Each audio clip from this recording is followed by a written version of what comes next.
program with no bias and no exemptions, including nothing but the truth. This is The Day Vice Show. Hello Philippines, this is Rochel Avila, one of your speakers for today's show in our Terai show. And I am Dainty May Morato, your one of the speakers.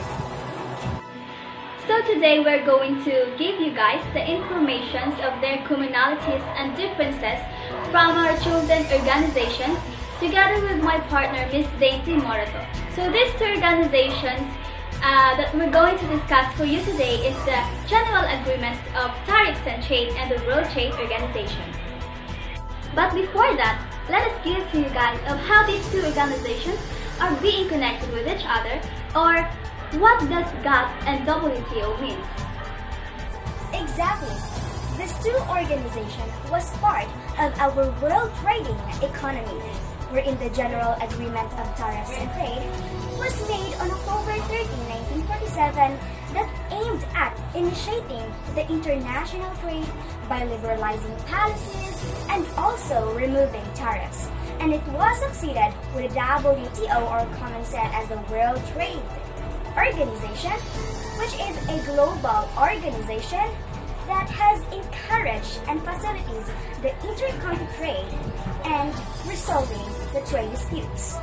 Well, Roger, what will be the commonalities and also the differences between these two organizations? Okay, when we talk about the commonalities of these two organizations, well, both of them appear or present in our world of economy. So both of them are important since they both appear especially in the world of trading. But when we say about their differences, then of course we can see a lot of them, especially in how it works in the world of trading, or how or what is their commitment, their participant nations, and especially their kind of agreements, and so on. Absolutely. GATT was defined as a set of rules and multilateral agreements that came into force to encourage the international trade and also removed the cross-country barrier. WTO is a place where the governments of member countries attempt to resolve their trade problems which they encounter during the trade with other countries. So let's move on for another difference between the two, which is the institution. GATT does not have any institutional existence because, of course, it was replaced by WTO in July 1, 1985, but has a small secretariat. Compared to the WTO, it has a secretariat. When we say secretariat, it is headed by the Director General with their, of course, own function and rules for the organization. That's a great information that you give to our viewers, Ms. Dainty. Well, I guess we need to discuss their next difference, which is their participants. Yes, it is said to be that the GATT has 23 countries and 128 nations. Compared to the WTO, it becomes 125 countries. Absolutely. But if we're going to discuss these countries that involve in these two organizations one by one, well, I think it takes a lot of time. But as I research, Afghanistan is the newest member of the World Trade Organization, effectively joining in the 29th of July in the year of 2016. How about the agreement of the two?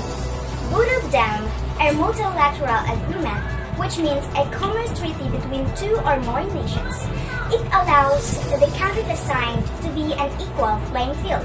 But later on, GATT will be added with a plurilateral agreement, which means it involves several countries that has a common interest. Well, that's correct, Ms. Dainty. So let us move on with our next difference, which is their application.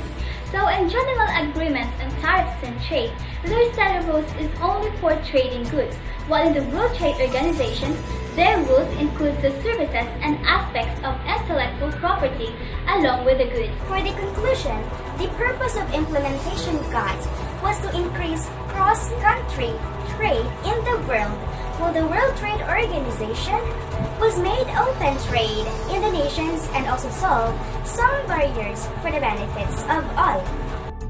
So I think this would be the end of our show. Again, this is Rochel Avila. And this is Dainty May Morato. This is The Day Vice Show.